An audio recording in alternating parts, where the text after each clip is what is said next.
Jayvan. Hi, Danny. How are you? I finally got you on the podcast. Yeah, man. It's my first time here, right?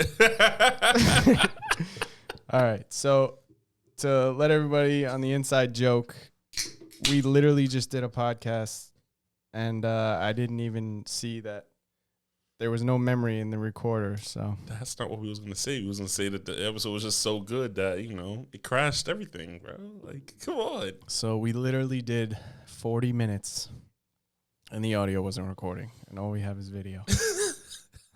And it sounds fucking horrible. Hey, man. It's part of the game, man. Episode 2. That's how you know you're a noob. Yeah, I mean, at least we didn't have, like, Joe Rogan here. That shit happened. Bro. Anyway, so starting from the top, I have Jayvan, a.k.a. SCRILLZ, a.k.a. the dinner swindler, a.k.a. What was the other one? What was the one on your YouTube? SCRILLZ what? SCRILLZ, but on YouTube. SCRILLZ Potter or something? No. Oh. What, Skrilly Potter? Nah. Yeah, man. So we've known each other for what? Shit, man. Probably like 9 years. A little more. More than that, yeah. I moved there because we was neighbors first. Yeah. I moved over there when I was in high school, maybe like my sophomore year, so 15. So, I mean, I know you for 12 years, but, like, we was in the same radius of, like, 20 feet away for, like, 15 years at this point. It was just consecutive waving at each other. Oh, yeah. Like, I'm a really good waver. Like, yeah. Not even saying hi. Yeah, as a man, you got to just wave to other men, make sure that they... See if they're friendlies. Yes. Let them know. You here. This is your land. So, for a while, we didn't know each other. And then... out of nowhere, we ended up just working at the same job together. Yeah, you came and started working at my job. I was there first. And I was like, hold up, this guy's my neighbor. I'm looking at this guy. I'm like, bro, you're the guy that lives across the street from me. What the fuck you doing here, bro? Yeah, we were YMCA lifeguards for, I think I was there for like 2 years, 3 years. I was there before you. So I was there for a minute, bro. I had a job. Yeah. I started when I was like 16, 17, left by like 19. So yeah, like 2.5 years. Yeah. Yeah, that's crazy. Yeah, that's a wild job. That's probably the best job to have as just as somebody that's in school and just we you got to get certified. So we were making like $10 an hour. Yeah, the thing is too, like the lifeguard test for the YMCA is like dirt, bro. Like I was in the city lifeguarding course, right? Bro, that course is rigorous. Yeah. So like they make you swim. There's no well, you preaching. Yeah. But basically like I missed it. I missed passing the test by 20 seconds because you have to do a 500 and 6 minutes and 40 seconds for the beach, 7 minutes and 40 seconds for the pool. Yeah. I missed it by 20 seconds. And that shit, I was spiraling. I was so depressed. I was like, why can't I get it? All my rescues are on point. Everything was on point. My entries, my backboarding, everything was on point. But I couldn't shave off those 20 seconds of my 500, bro. I was like, it was killing me, bro. And then I went to the YMCA to apply for their lifeguard test. And that shit was the easiest thing I ever did in my life, bro. Yeah. Like, I'm sitting here, I'm like, there was no time limit on the 500? I'm like, yo, bro, everybody, I'm finished first. I'm like, yo, dang, bro, like. They must have really needed people, especially hiring my ass, too. Yo, I had, no prior experience. Bro, it's different, bro. I was literally a walk-on. Yo, bro, I don't even understand it. You took the test and everything? Like, yeah, I got certified there. And they're like, hey, you want a job? Because they saw me swim, because to get certified, you had to do, you said, I don't even remember the entries and stuff like that. Yeah, bro, it's you got to pick up a brick from underneath the water, tread water for 2 minutes. You got to do a 500, but there's no time limit for YMCA or Red Cross, pretty much. Yeah. You have to do a backboarding exercise with waveless entry. And yeah, you just got to do the 500, but it wasn't that bad. It really wasn't. Like it was compared to the city one, bro. I feel like the city was like the military to me. Like they had you up at 6 a.m. every day to go to swim at Chelsea Piers. In the city, right? Yeah, I had to go to Chelsea every Saturday just to kind of just to take the class.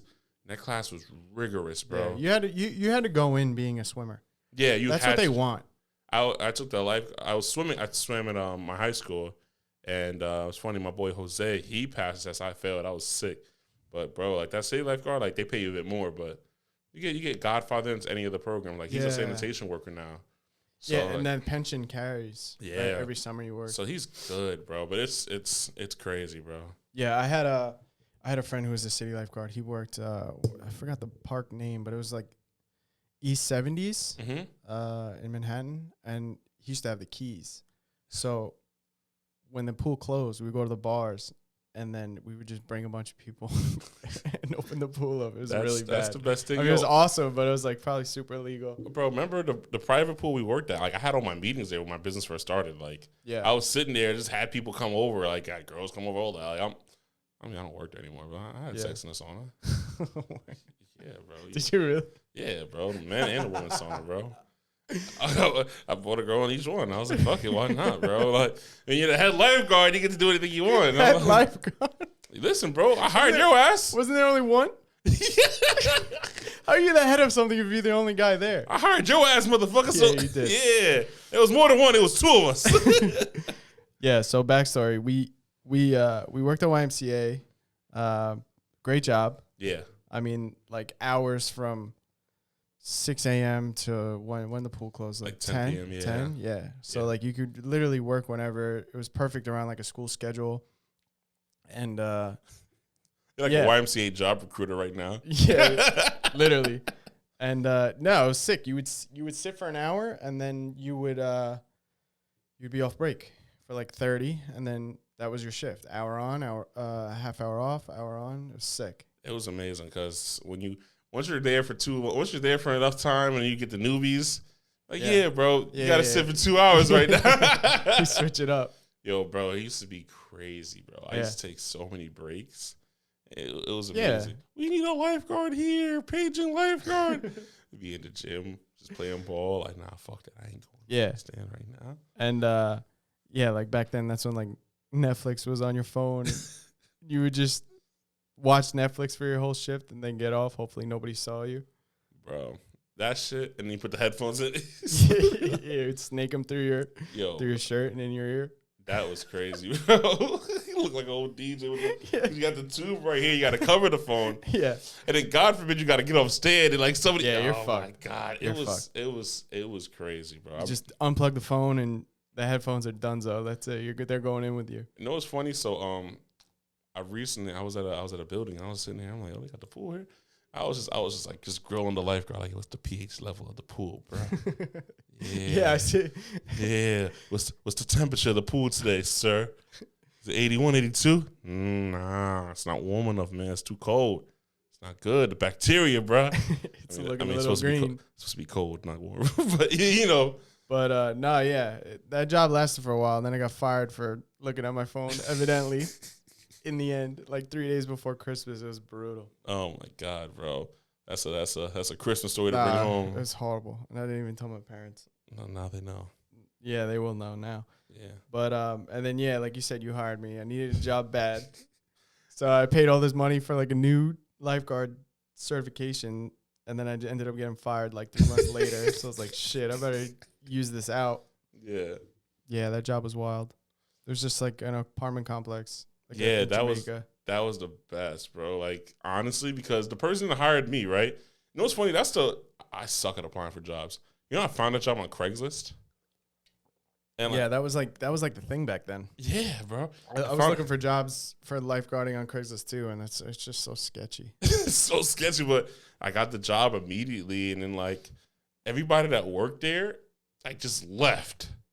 And I was like, hold on, what? Like I worked with like 3 people. And they all just like left. And you're by yourself. I was the only employee pretty much. Like what? 9 hours, 8 hours? Yo, bro, I was doing like 12-hour shifts sometimes. Just off the strength, bro. I mean, it's not really brutal when you're sitting at a desk on your phone and like 3 people swim a day, bro. There was really 3 or 4 people swimming a day. It was Mr. Shooter, the tall guy and his wife, Mark, and like a random family. Yeah, there's always those regulars. Yeah. There was nobody else, for real. Like, I was able to really just sit there and watch movies for 12 hours straight and just get paid. Yeah, I had one of my other lifeguarding gigs was I worked at, like, Bally's. Oh, and like shit. Horace Harding, and yeah, it was so weird. Majority of it was just Asian people, and they would just sing and like bow. They wouldn't even swim. They would just jump up and down and sing like the women. And then one time, one of the guys got caught. One of the Asian dudes were like scaling fish in the shower. Like, dude, you can't do that here. Yo, bro, that is wild. What the fuck? It's fucking weird. Like, that's not even excusable, bro. Like, there's no excuse for that. Yeah, no, I don't. Yeah, I don't understand. I thought it was a gym, and I'm trying to get my workout in. So I do my yeah. tries. No, it was lifeguarding was definitely a great gig rather than like working retail. I've worked retail and it was brutal. Just like working with like miserable middle-aged women managers that just hate their life and they're just straight up bossing you around because you're a child and they can get away with it. Yeah, I've never had to go through that. So I'm really grateful because I feel like I did the worst job ever.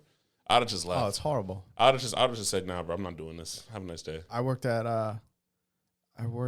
Modell's, which doesn't even exist anymore. Rest in peace, Models. Yeah, no. And then a couple other stores. My first ever job was like Pier 1 Imports. Oh, they got really, some furniture, bro. Yeah. I had to wear like a blue apron. It was horrible. That was horrible. That was like my first ever job.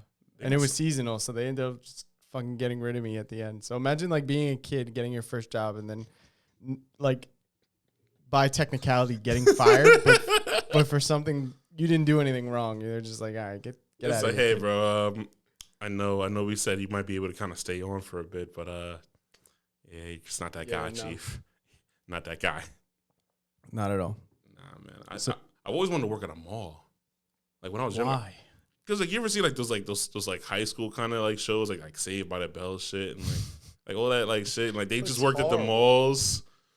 And you just get to meet everybody. Like you gotta get like your own clique. Like yeah, it's the Forever 21 clique. And it's the GameStop clique. And you go to the food court. They look like the people in the kiosks in the walking areas. They just look so miserable. It's just like trying to get people to buy their shit and they like pull you over and they don't take no for an answer. You just gotta like beeline. You kind of like don't even look at them. You just keep your head down and keep moving. Nah, you gotta look them in the eyes, bro. Look them in the eyes and walk away. Yeah, bro. I look out, yo, bro. Listen, bro. At this point, because I've worked sales, I had to do that shit. Like I had to really like try to get people. Like I'll be like, nah, bro. I'm not interested. Yeah. Have a wonderful day. Don't even try with me, bro. Go somewhere else, bro. But I think as a teenager, working at the mall would have been like fire. Like you're like 16. The pay is shit, but it doesn't matter because you're around cool people all day. Yeah. I mean, after like maybe like 23, 24, it's just like, you're at the mall, bro? Yeah. Yeah, it's crazy. Yeah, that's just one big shit show, working at the mall. So what are you doing now? Shit, I'm rapping. You know, my mixtape coming out soon, for everybody. Check out my mixtape on thatpic.com. It's So you're like a infamous like party promoter / well, you did party promoting first, right? Yeah, I did party promoting first. Now I have a hospitality group and a marketing company. Okay. The hospitality group really focuses on partnerships with restaurants and different brands. What I do is I curate dinners and other food programs to expose people of color to different cuisines and different cultures. Mm-hmm. So I highlight like a cultural menu. So right now I'm working with a Thai restaurant, a Latin one, as well as a Caribbean one. I'm looking to work with an Indian one next. Yeah? Yeah, for real. Know what it is? Like, I really want to, it's like cultural diffusion. When you're able to sit there and enjoy somebody else's cuisine, mm-hmm. you're going to be less harsh with other people. You're going to really sit there and realize, like, this is amazing. Like, I love this. Like, I love this kind of people. Yeah. You know what I mean? I'm sure it's like a good environment, right? It's just like good vibes and. Oh, bro, it's awesome. So I curate a 3-course menu plus a branded drink selection. So we did lychee martinis at my Thai nights. And it's open bar. They get to get drunk as hell. And we had a poet as well. It's dope. It's a really dope experience. Really? Yeah, I hired a poet for the night. That's so weird to go from like party promote, like legit like nightlife parties to like a nice dinner with like a poet. How did that transition? So basically, right, the pandemic hit. I slowed down a bit and I was like, yo, bro, like I don't really want to throw parties like that anymore. Like I want to do something bigger. I want to do something like, not bigger in the sense of like just more people, but I want to do something like with a heavier impact. Because I went to school for culinary arts. I wanted to own a restaurant, you know what I mean, when I first was like growing up. So I love food. Like I love it. I could talk about food all day. So when it came down to it, I wanted to work with food. This restaurant I was working with, I was going to do marketing for them. Like I was going to put together a program, help them kind of get more emails from the customers and create like better lifetime value customers by remarketing to people. And the thing is, they didn't want to make the initial investment needed for me to start working on it, but they wanted like a dinner programming. And I was reluctant because it was like, it feels like it'll be a party. But I'm like, if I really include the dinner aspect and really do like a 3-course menu and then do like this and negotiate like that, I think it would work. So I did a test. I did like my first one in like June. And it was crazy. Wait, you started this? Yeah, I started. I had no idea. Like this is like a whole new scene that you started. Yeah, like people probably have done like variations of it or something like that, but not like at our age group. Yeah, like but it was like my main focus was to sit down and really bring people to a restaurant, have them try food they're never gonna try, have them because like it's Thai food. People always just get pad Thai. Yeah, but like they don't really understand that pad CU tastes a lot better than pad Thai. You know what I mean? They don't understand that like a crab ragoon is cool, but like a vegan curry puff slaps. You feel me? Like they don't know what a lychee is. A lychee. Literally speaking in a different language to me. Yeah, so I think more other than people of color need this. Yeah, like no, it's open for everybody. Like it's a dope event. I don't like limiting it, but I was like, shit. Like until Danny comes, I'm not gonna really get the people I want to see. You know what I mean? So when you come, you can lead the forefront of other people. Like I'll introduce you to new Caribbean food because they have a Caribbean food venue we're doing dinners at as well. That one's gonna be really cool. Like I'll have you have like escovite. I can barely say that. I say I'm Jamaican. I can barely say my own restaurant, my menus. I'll have you try like black rice and stuff like that. SCRILLZ, yeah, coconut rice. Yeah, like I like to mix in a little bit of things that are familiar and like things that like you never really try. And I like to encourage people like, yo, try this, or like I'll bring a sampler out because I really want to broaden your horizon. I really want you to go say, hey, yo, I tried this and it was fire. I really want to try this again, or I want to start making that like my go-to meal. Yeah. So that's really like the backing force behind it, and that's what I really pitch all the restaurants why they like. That's why they like partnering with me. Like, it's dope. It creates new lifetime value customers for them. And I feel like it's definitely great. Like everybody needs new experiences, especially food. Like, dude, all I eat is eggs. Bro, I cook the same meal a week, bro. I cook like a cup of rice, like chicken and broccoli. That's all I eat. Damn, you bulking up or something? What the fuck? You gotta expand. Trying to. Yeah, Like I love to cook. Like this week, when I go home, I got some pepperoni in the crib. I'm probably gonna make my own pizza, so I'm gonna probably do the dough this week. Maybe tomorrow I'll cut the mozzarella and then just like get it in. Yeah, we got it planned already. Yeah, cause like that's one thing. Like I fell back in love with cooking during the pandemic, cause like you can't really go anywhere. Yeah. Your favorite restaurants might be closed, so it's like I wanted to still have my family have really good meals, but it's not the same thing over and over again. So I'll bake bread sometimes, different rolls. We did the pizza. Different steak recipes. I started teaching my brother and sister how to grill a bit, like stuff like that. Where it's like I want to teach them certain skills so they can take care of themselves. Because, So you didn't have the urge at all to throw any parties or do anything during the pandemic? Because I know there was a few things. I went to like one like low key concert that was like literally in the backyard of like a Brooklyn warehouse. You was the problem. You caused the spread. Nah, bro. Besides the freaking campaign that was like the stop the spread campaigns that really made you feel guilty, I just couldn't. It wasn't even a moral thing. It was just my brother, he has asthma. So it's like if I throw a party and I get sick and I come back and I get him sick and he dies, for what, a couple $1,000? Like, fuck it. Like, I'm just being on unemployment. Yeah. I'll figure a way. Like, I started trading options, got into NFTs, like NBA Top Shot and everything. Shout out to my guy, John Rabus, the swimmer. He actually lives down the block from us. Really? Back from where we used to live. Yeah, he was on my swim team with me. He told me about NFTs like last year around this time, and that's why I got into NBA Top Shot early. Made a couple $1,000 off that. Yeah, I don't know. I actually own an NFT. It's a fucking joke, but Which one you on? Nothing relevant. But I actually have a guy lined up for the next episode. He works for NFT now, and he's gonna shed some light on maybe change my mind. Nah, bro, it's really the future, bro.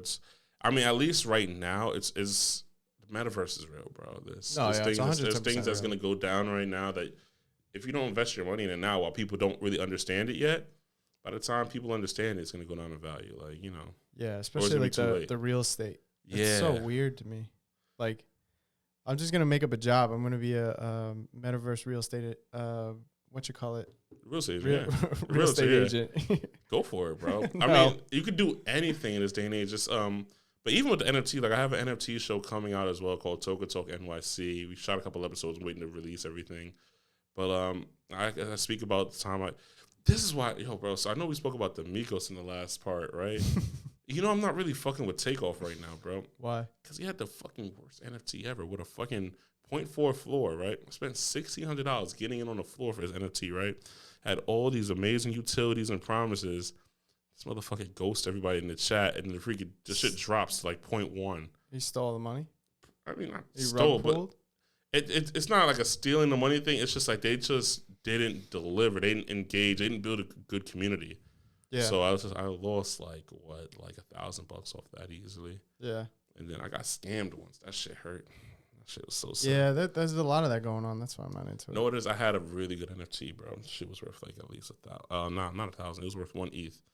And I had to liquidate. So I'm like trying to liquidate. Somebody made me an offer.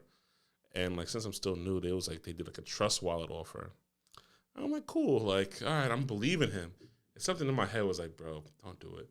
And I was like, nah, like, I believed him. I'm like, I'm going to believe this random kid that I have no idea who the fuck he is telling me he has the money in limbo and escrow waiting for the trust wallet to go through. And then once I sent my NFT, canceled the transaction, and he blocked me. Yeah, there's a lot of that going on. It's hurt, That's bro. why I don't get into it. I wish I was like a hacker so I could have found his IP address and just like flew to his house and just beat him up or something. I don't know. That's where I feel like where the money is at in NFT now. Just scam people, not necessarily buying art and holding on to it. Nah, yeah, it's really a big thing. Like you could really kind of scam somebody. Yeah, bro. It's easy because everyone wants to make money. Everyone wants to be rich. Everyone wants a Bored Ape. But yeah, oh my god, I hate the Bored Ape variations. It's so weird. Like it's so lazy to me. Yeah, do like Bored Duck. Bro, all that shit is ridiculous. But anyway, fuck talking about NFTs. I want to talk about your party planning like career. Yeah. Right. So like you've met a lot of celebrities. You've worked very closely with them for what, like release parties and everything, bro. I think the first celebrity I brought up was PNB Rock at BB King's with Davies. I was the first one to bring PNB Rock to New York. That was what really got me on the radar for like a lot of labels and everything. Like people from Atlanta was hitting me up. Like it's crazy. The person that found PNB Rock, right, Orlando, right, that guy, he found A Boogie right after him. Yeah. And like he signed so much amazing talent. Like he's like a VP now. Really? Yeah, Orlando. You check him out. Like that's why? I feel like it's not hard to do that, to manage people or just to find people. It is. I mean, bro. Especially in your world when you're throwing these parties, I'm sure you're rubbing shoulders with people. And the thing is, bro, like with artists, I get asked to manage artists all the time, bro. But it's like you don't have the time. I don't believe in a lot of people. Oh, okay. So it's like certain people you just don't believe in. You don't. It's like even if you do believe in them, you gotta say, okay, are they gonna put their ego and pride aside and actually work? Are they gonna do these things they need to do? Are they gonna take like a PR class and like really kind of like listen? Yeah, so there's a lot of things that kind of go into it in development with an artist where you're just sitting there like, is it worth it? Like some artists are worth it, yes, and some are like just one-hit wonders. And like with the club scene, it's like a bunch of drill artists, and it's just like, it's either you're dead or in jail, bro. So sad to say, I can't really. Yeah, it's crazy. Yeah, I'm not getting around a lot of people. Like you have a picture of you, like Young Dolph. He's dead. Oh shit, he is dead. Oh fuck. That's what I'm saying. Like these guys are dropping like flies, and you don't even realize it till now. Yeah, like I tell you, I'd much rather work with something. Like, you know what it is? My thing is, I look at people like Lil Nas X and like The Weeknd, and I sit here and I'm like, bro, I wish people that look like me would realize you don't have to make drill or hip hop. Yeah. You can make anything else, and it's safer. You might not be viewed as cool, but like you would get further. Like I remember when I was on the swim team. Further, you'd be alive. Further, yeah. I mean, shit, yeah, further too. But yeah, you'll be alive. But like when I was on the swim team, right? It's like nobody came to any of my swim meets. Any of my friends came to my swim meets, but they'll go to my other friends' basketball games. But my other friends didn't make it off as basketball players. But I got a job from what I was doing. Yeah. You know what I'm saying? They wasn't like that's interesting. You know what I mean? Like it's for like black people. It's hard. Like, you have to do things that are against the grain. That are against the grain. Yeah. Like, yo, bro, like, if I didn't swim, I wouldn't have met you. I wouldn't have, like, such a great relationship with you. Sure. Like, I'd probably be doing something that wouldn't have been productive to my life. Yeah. You know what I mean? I might have ended up as somebody else. But, you know, that's, like, my beef. I want people, like, to kind of experience different cultures and go and do different things because when you're boxed in mentally and you just mess yourself up, bro. But, I mean, everybody has different characteristics. Like, you're definitely a more open guy, you know. But it came You're from definitely outgoing, and it came from swimming and all these other outlets and cooking, to be honest with you. The things that aren't really cool. You know what I'm saying? Yeah. But that kind of went off topic with the artist thing. But yeah, I did a lot of events with different artists and everything. I'm trying to recreate everything from like the last part, but now I feel like we're in a whole different episode. Like this is a whole different me. Yeah. Yeah, bro. So with when did party promoting get old? Like, what are the good and bad stories? Like, what made you want to transition out of just like the nightlife scene? I mean, for me, right, the pandemic hit, and I was like, God, I kind of got to leave it alone for a bit. But it was just realizing it's not everything. And I've been doing, like, events for so long. It's, like, it's boring. You know what I mean? It's like a low-hanging fruit. You know what I mean? Like, how long do I really want to be the best at something that that doesn't really show me, like, any, like, real future in it? You know what I mean? Yeah. Like, what real impact am I making doing the same event here and there, the same shit? And like at a certain age, when you're young, it sounds amazing to get paid to like party, and then as you get older, it gets old. But like, how many times can you get drunk? You know what I mean? Like I go out daily, so yeah, I get drunk a lot. But bro, it's the thing is with the industry, it's hard, bro. Like you can do it once. You can go out, you can promote a party once, you're a buddy, you can bring like 20, 30 friends, right? Like, hey, let's all do a table. You bring 20, 30 friends. And one time it's easy. Imagine doing it every week for a year. You know what I mean? 52 weeks. You know, how are you going to tap into those people every week to get them to kind of come out? Yeah, it's a lot of pressure. So for me, I'm building communities out of these events. Mm-hmm. So I really go with specific themes and I build a community around that theme. So now I have different pockets of communities I can reach into and say, hey, I'm doing this event, spread it throughout the community. These people come out. Yeah. So now I don't reach out to friends anymore. I stopped reaching out to friends years ago because every time I do, like I have an R&B event called In My Feelings. I have like an R&B community that follows me. They love this. They love the music. They only come to that event. I can do the event once a month, and I know I'm going to have at least there's only so much your friends can do, you know what I mean? Where you kind of gauge out of that. Yeah, your friends, the thing is, too, your friends got to tell you suck, too. Your friends got to break the news to you at one point, too, that you suck. You know? Yeah. It happens, bro. You gotta be told. In a polite way. Nah, sometimes you just need it, like... Bro, straight up. Like, bro, you kind of... It's just kind of trash. Yeah, but how so? I mean, you're throwing parties. I've never heard or seen you have a bad party before. Because I delete them. You notice there's not really any party. You see, there's nothing on my page. You don't really have much going on. If I have a bad event, I just delete it immediately. Never happened. If it's a good one, I'll wait a day or two before I delete the flyer. But this shit's gone while I'm having the event. I delete the flyer, bro. Like, yeah, you'll never know if I have a bad event, bro. You'll never know because I just delete it. You'll never know. You'll never know, bro. It's crazy. That's the power of social media. Yeah, I guess it's very powerful. Yeah. Do you did you ever see yourself like having a job where you're basically entertaining or like promoting parties where people actually just have fun? So like that's like an event programmer. Yeah. So like or coordinator. I actually saw it for myself for a while. Actually, I've been applying to a few too. I'm doing a partnership with a franchise right now to help to build out their event programming for the whole country. Waiting for that to pan out before I really say which company it is. But Okay.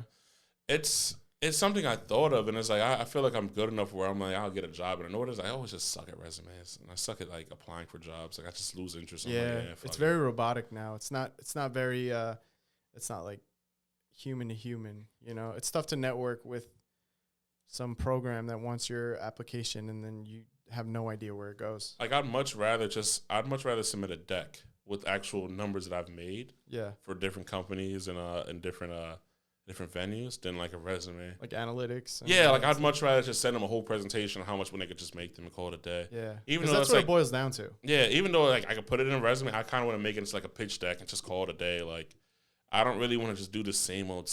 Like I get it. You want this. You want the CSV. You want all the job history typed in repetitively. Yeah. Like, bro, I don't have a job. I've worked for myself for years. Yeah, that's what I was gonna say. That's why. Yeah, you stem to just work by yourself. Yeah, I have a company, bro. Like I can tell you what my company's done. Yeah. But if I tell you what my company's done, then I'm gonna tell you to contract my company, and it's gonna save you some money because you don't have to pay for health insurance for me. And I can just say, hey, just pay me this one fee, and it's tax free, and I tax myself on the back end. Because look, you hire an employee, right, for $60K, you're really spending what, $80, because you got to buy into the Social Security, pay taxes, probably a little more. But if you pay independent contractor $70, you're actually saving money. Okay. It's crazy. Yeah, dude. I know nothing about that realm. I just know to show up and drink. That's about it. Nah, I'm just telling you, like in the base, like say even at your job, if you say, yo, I have a company, and you say, hey, your job might pay you like what, 70, 80. That's not really 70, 80K because they still have to pay taxes and everything.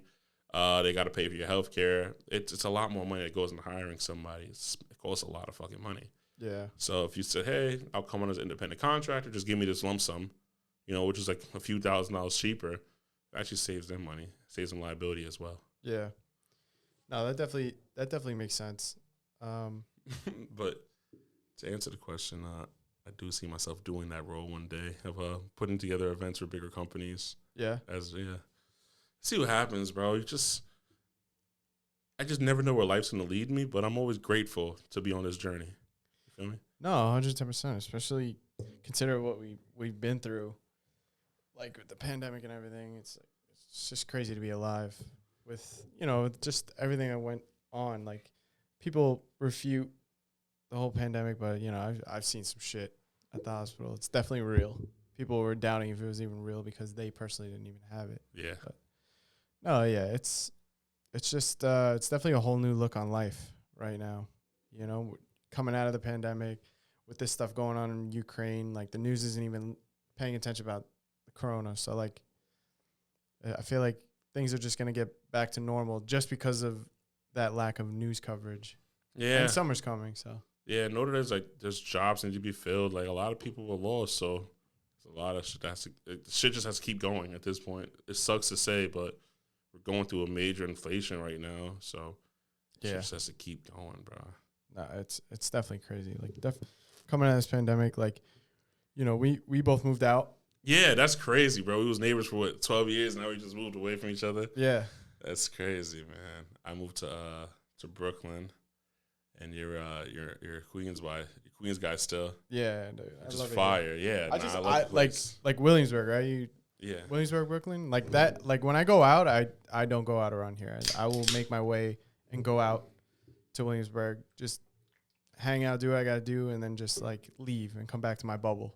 That's what I was doing, and then I was just like, I kind of gotta live closer. I was spending so much money. Then I was like, oh, man, I moved from spending money on Ubers to spending money on an apartment here. It's kind of dumb. But, I appreciate it. I live in somewhere where I just get to network a lot, which I'm really grateful for. So it helps with what I'm doing. Like, I get to have people that live in my building come out to my events, which is, like, dope to me. Yeah. So how is that? Like being that guy, like, there's definitely, like, some fame and popularity to throwing a party. Everyone wants to, like, bend your ear, talk to you about some shit. Do you ever just get like to a point where you just want to like be in a corner and not have to deal with anybody? So if it's not my party, I leave. So like if I go out anywhere, I'm out for maybe 30, 40 minutes and I go home. Okay. Like I don't spend that much time somewhere unless I really, really fuck with somebody there. I'm gonna be like, I was out last night and I was there for 30 minutes and I went home. It was for my friend's birthday. I went there, bought her a drink, made sure she was good. Said happy birthday. What the fuck home? Yeah. Because it's like, there's always somebody. And it's like, you get stopped and held up in conversation. Like, I was out, I actually got pitched at an event the other day. It was a good pitch. It was for an app that I'm actually thinking about working with.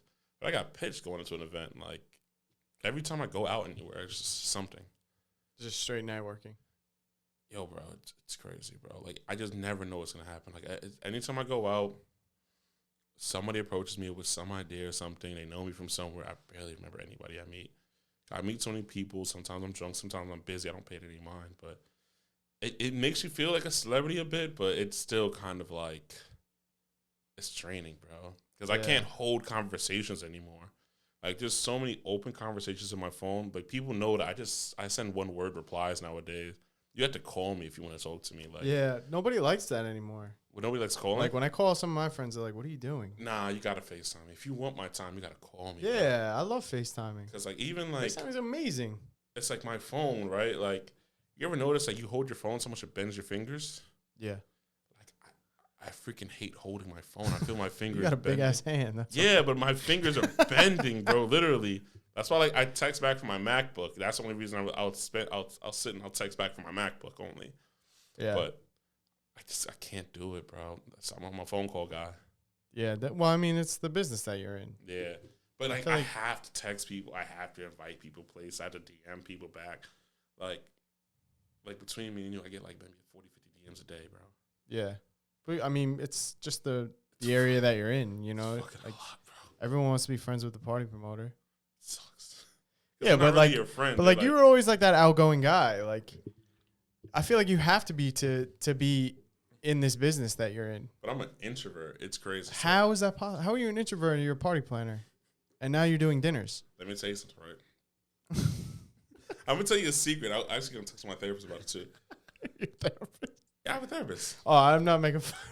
I'm not making fun of you. Yeah, you saw. Yeah, that's great. I'm happy for you. Hands. So I've realized I suck at inviting people to intimate moments in my life. Okay. So I don't really throw birthday dinners for myself or like private birthday gatherings because I have anxiety on who the hell I'm going to invite. Mm-hmm. Like, I don't know how to invite people anywhere. Like, my house, I've lived in my crib for like 8 months. I think I've invited friends over maybe 2 times. If you're my friend and you want to come see me, you just have to come. Yeah. Because I'm not going to go out my way to invite you because I feel as if I had to have a purpose to invite you. Like, I had to have an activity for you to do or something for us to do together. So, like, that's where my introvertness comes. Where I'm like, shit, like, sometimes I want to be around people and, like, sometimes I just can't invite people to anything personal. It'll only be, like, an event or, like, a social gathering. Like, I feel bad inviting somebody just to hang out with me at my house. Yeah. So I'm kind of like that too. Like I'm turning 30 in May. Yeah. Which is fucking crazy. And I don't know. My ideal birthday is to like have everybody I know there, Mm-hmm. but I know that's not possible. Yeah. And you don't want to alienate anybody either. Yeah, and exactly. And I just feel like it's also like it's like putting people out. But also I don't even know what I want to do. So it's like it's a number of things. It's like sometimes that's why I'm gonna get a girlfriend in like the next 2-3 years. I have a girlfriend for my birthday. They're gonna plan that shit out, bro. Because I just can't. No, I can't. I can't, bro. It's so weird. It's like My Sweet 16. It's like, it's like that, but like I'm doing it for myself. I hate it. Then like my ego starts tripping. Like, damn, I'm trying to do all this for my. Like, bro, I just. Where's the pink Cadillac? I'm fucking out of here. Yeah, I need it now. But like, fuck you, Dad. that's what I feel like is my problem. Like, I feel as if like I love my space by myself so much, but sometimes like I would want to be around people, but I just don't know how to say, hey, can you just come to my house and hang out with me? It's easier to say, hey, come to the club. There's a better way to put it than that. Like, hey, do you want to come hang out? Or? But then what am I gonna do with you? You get what I'm saying? Then it's like, all right, do I gotta order food? Do you want me to cook you something? Like, I'm overthink that. I don't overthink anything else. But then I'm like, oh, do you want to play? You want to play Spider-Man? You want to watch TV? I'm like, what if I don't? What if I don't? That's so ass backwards for what you do. You know. But that's me, bro. Yeah. That's the crazy part. Like, bro, you've never been inside the house I lived in with my mom, bro, ever. And you lived right there, bro. I've been in it before because I knew there were kids that lived there prior. So yeah, I know like the layout, but yeah, never. because I suck at inviting people. I've never like. It's funny because I think I've invited only 3 or 4 of my friends been in the house. Yeah. Ever. I've lived there for 12 years. It's crazy, right? Yeah, that's wild. That's a lot of time, man. I didn't even know that. I don't invite people, bro. I can't. Yeah. It's But something. it's also not really like it's like same thing with me, like living at home. It's like it's your parents' space. It's not really your space. I look at my space and I like, the only thing I can invite people after the club to my house. Like after the club, my house is packed. Really? Bro, my roommate's a DJ, bro. Oh, your apartment. In my apartment. Oh, okay. Yeah, so it's like after the club, it's your rules, man. It's your whatever you say goes. I bring people over sometimes, and I'm like, damn, like I just can't like sit there home alone on a regular night and say, hey, come on. I has to be like, hey, come after, like everybody come hang out. Yeah. But yeah, that's my own little personal introvert kind of thing. We're all introverted in some way. Yeah, bro. We gotta kind of resettle ourselves in, because that when you're so outgoing and like when your energy you give your energy out to so many people, you gotta recharge. Yeah, it peaks. Yeah, and you need people around you that kind of recharge you a bit, where you're not just sitting there just like, fuck, I gotta go out again. Like I don't like. Yeah, you definitely gotta. It's a mixed bag.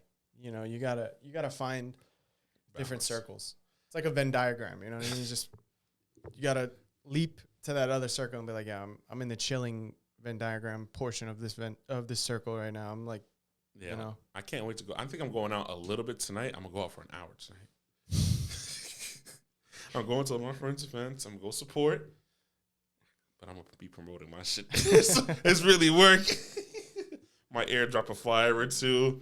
Tell a few people, come out to my party. So, like with everything right now, like with the dinners, like what's next? Like what are So as I said before, I'm joining a few app companies right now. We're developing a few things. I really want to do something with augmented reality. It's really one of my passion projects I've been working on for like a year or so. I'm just kind of settling up funding for it. So right now I'm organizing all my events so I don't have to worry about anything for from November to March. I'm gonna take off, and I'm gonna just focus on my passion project. Mm-hmm. But I just want to make sure that like my ducks are in a row, because I don't work a job. I got to make sure that each event works out and has a certain profit margin for me to sit here and say, all right, I can kind of I can sleep at night. You know what I mean?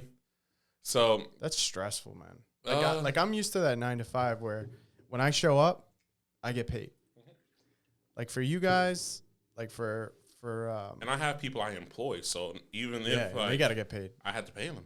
Yeah, like I'm gonna pay a few people out today from a check. It is what it is. Like it's stressful. Nightlife.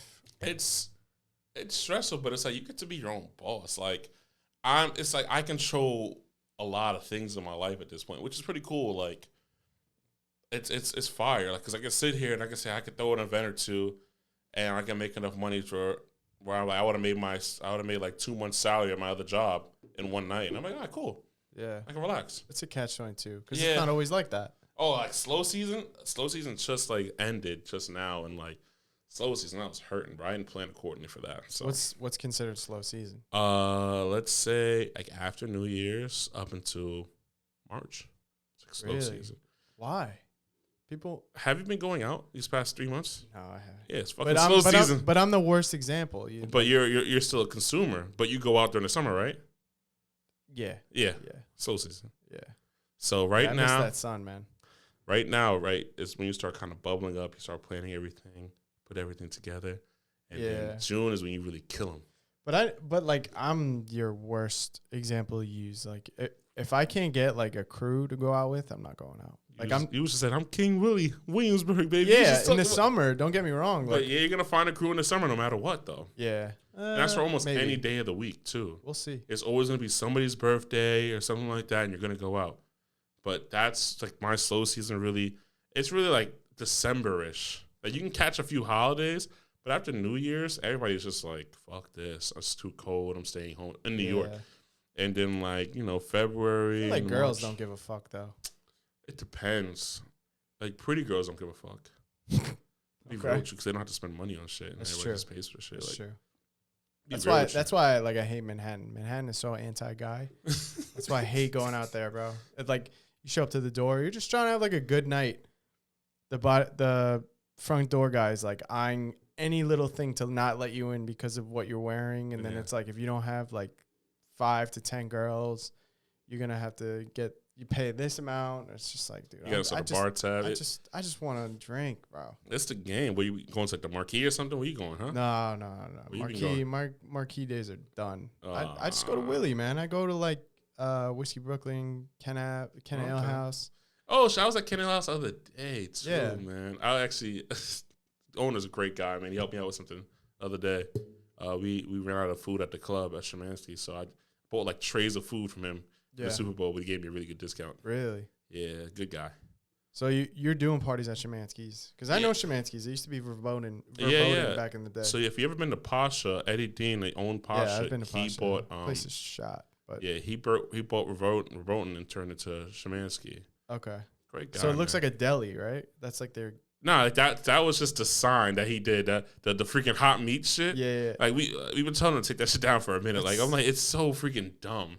I mean, it makes it look like it's a great camouflage. It does not look like a club. It's a club, man. Yeah. That guy, he knows I've how to been run a there one club. time. It's nice. Yeah, man. Let me know when you want to go again, bro. I got you, man. I'll put you up. We have some really good shows coming up too. I think we have like a really good show this Friday because I have on the 18th. I have a party in one room and like they have this sold out show. Actually, I want to tell you the show real quick. See if you know the artists because. You might know better than me, man. What is it, a DJ? I don't know, man. Is it a white DJ? Yeah, somebody white. Is it a Diamond Dozen? Yeah. Hold on, let me see the 18th, right? It's crazy. Oh, James Hype. No you ever heard of James Hype? No shot. Sold out on the 18th. I'm sure it is. Yeah, and then you ever heard of Austin? You ever heard of Cut Snake? Who the hell's Cut Snake? No, dude. Know what it is, bro? It's funny. He might be a little racist. I just assumed that you would know all this shit. It's all good. Like I'm looking at all the parties there in the main room. I'm like, shit. Like, nah, dude. I feel like I aged out of that. I know my core DJs, and I'll see them here and there, and then that's about it, dude. Yeah, like I'm looking at it. I'm like, nah, I've never even heard of those names before. Those names look like they were just like picked out like words in a hat, and they just like grabbed two, and it was like, okay, that's my career name. You should DJ, bro. No, I told you, bro. You don't have to do anything. You're handsome, so you can just plug the USB in. You'll be good, bro. I'm telling you. Maybe like 10 years ago. Not now. 10 years ago, you would have made a killing, bro. You wouldn't have to be good at all, bro. I've aged out of that. But just to wrap things up, I just wanted to know with like where your career is at now. Yeah. Like where do you see this dinner party? Like where do you see going with this in 5 years? I see a bunch of different partnerships with like restaurants all over the country. Yeah, I would say the world, but I'll say the country. I don't really want to hire that many people in the next 5 years. But I see myself putting together programming for these restaurants to help bring more people through the door in general, and just probably do it in the marketing for them since it is a hospitality group. Maybe just be a little bigger than Tao, not as big as Butter Hospitality Group, but just right there. Okay. Yeah. But I'm probably going to open up my own restaurant soon anyway, too, so it'll be good. Where, Willie? I got to figure it out. I was supposed to open up my restaurant this month. Actually, I was acquiring a restaurant. But the owner kind of fell through on the investment. What are you going to name it? I don't know. This so one. that people know. Shit.